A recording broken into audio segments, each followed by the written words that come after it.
Welcome to Garden Wise Adventures. My name is Malie, and today I wanted to give you a little bit of an update on growing ashwagandha in Utah. Now, as I said, I live in Utah, zone 6/7, and I wanted to talk to you a little bit about what ashwagandha is and how well it grows in Utah. Now, I will link a video, actually a couple of videos that I did up on the top, talking about an experiment I did last year in growing ashwagandha. Now, this is a plant that is native to India, and it is grown as a perennial in India, and you can use the roots medicinally. Now, I've purchased this herb and used the roots to help me sleep a little bit better, and it actually has helped a lot with my restless leg. Now, I am not advocating using any plants as medicine without talking to a health professional first. This is just how I've used it in the past. And I like it so much that I wanted to see if there was a possibility of growing it here in Utah. So I found the seeds, read up on it a little bit, and tried it out. What I did learn about it is that it's not frost tolerant.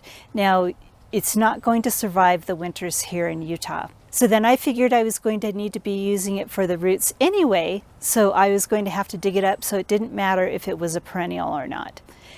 So I planted the seeds in March. I up-potted them until they were in gallon containers so that they were pretty large plants when I put them out in the garden after the last freeze had passed. And that was the end of May, beginning of June last year. They did extremely well, and I was able to harvest them and use the roots. Now, one thing that I noticed about ashwagandha is that it does set a lot of seeds. So let me go show you the ashwagandha plants that I planted from the seed from the plants I grew last year, show you what the seeds look like, and then show you what I found in my garden this year. So these are my ashwagandha plants this year. They're definitely not doing as well, and they are mixed with my squash plants. They're not doing as well as they did last year. Last year they were about double this size this time of year. And I think part of the problem is I've put them over here near one of my garden beds, and it's getting the same amount of water as my garden beds. And they don't seem to like it that much. They like to dry out between waterings. Last year I watered them about once a week. This year they're getting watered 3 times a week. And so there is a big difference. But they're still doing well, and I'm going to be interested to see the difference in the roots. Now let me show you what the seeds look like.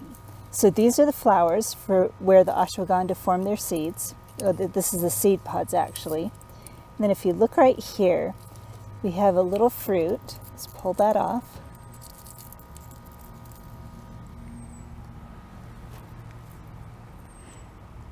This one's dried out a little bit, but if you look inside, there's a lot of seeds.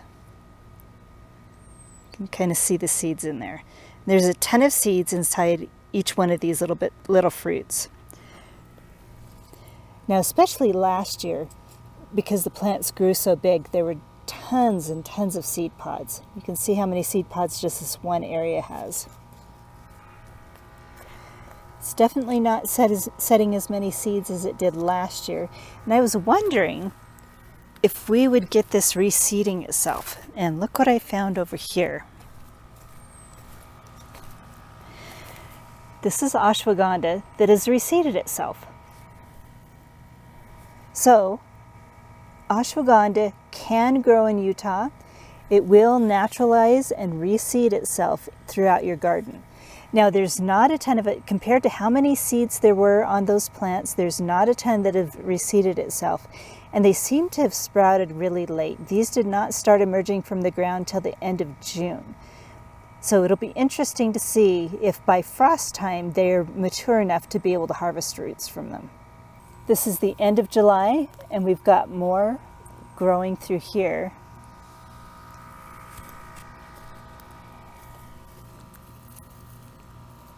We've got some new seedlings starting there.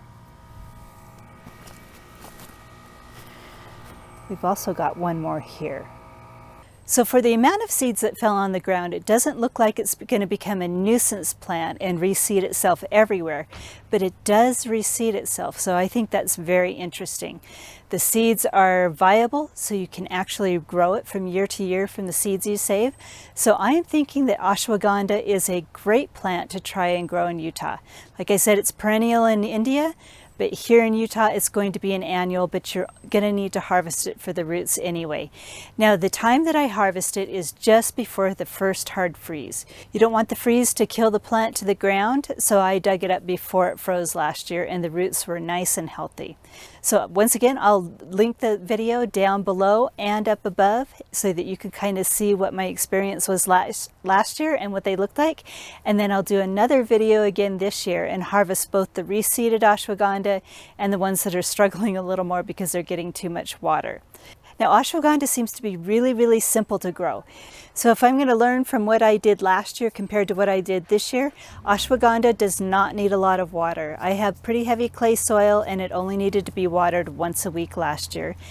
Doesn't need a lot of fertilizer. Matter of fact, it doesn't like a lot of fertilizer because we're growing it more for the roots than the top growth, and it needs to be in full sun.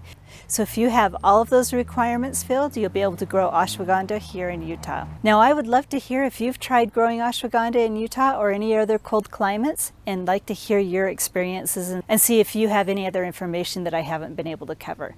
So hopefully this video has been helpful to you. If it has been helpful, I hope you like, subscribe, share it with your friends, and go have a wonderful garden adventure.